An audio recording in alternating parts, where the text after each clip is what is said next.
Kuni kecha mana Utax jamoasi Vyetnamda safarda bo'lib qaytishdi. Vyetnamga borishdan maqsad nima edi? Vyetnamga borishdan maqsad bir yilda bir marta xodimlarni rag'batlantirish maqsadida ular ball yig'ishadi. Har bitta masalani ijobiy hal qilganda ularga o'sha tegishli ballar belgilanadi va shu ballar asosida bir yilda bir marta xodimlarni chet el safariga olib chiqib kelishni maqsad qilganmiz va shu narsani davom ettirib kelyapmiz. Shu maqsadda bu yil Vyetnamga ham chiqib keldik jamoa bilan birga. Vyetnamda soliq tizimini ham o'rganib qaytishdimi? Baribir ishimiz o'zi soliq bilan bog'liq bo'lgani uchun qaysi davlatga chiqsak, aynan shu davlatda soliq tizimi bilan tanishamiz, qiziqamiz. Bu safar ham Vyetnam soliq tizimi bilan tanishdik, o'rgandik. O'zbekiston va Vyetnamning soliq tizimida qanday farqli jihatlari bor?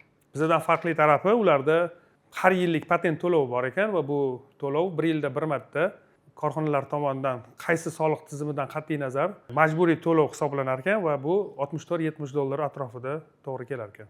Vyetnam soliq tizimi bilan bog'liq bo'lgan biror bir qiziq holatga ham duch keldingizmi?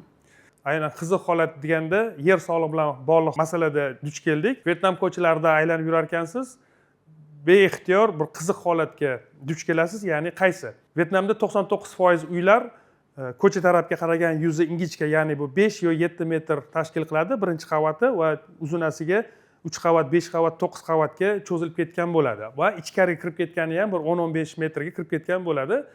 Aynan yuzasi ingichka bo'ladi. Bu nimaga bunaqa uylar qurilgan desak, aynan bu soliq bilan bog'liq ekan. Bu qaysi? Aynan Vyetnamda yer solig'i uy qurayotganda birinchi etajni ko'chaga qaragan yuzidan kelib chiqqan holda hisoblanar ekan va uni qavati va ichkari kirib ketgan yuzasi inobatga olinmas ekan.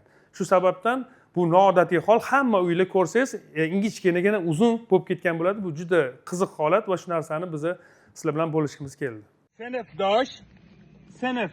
Sinfdosh, Dosh. qachon, Qachon? choyxona. Choyxona. Okey.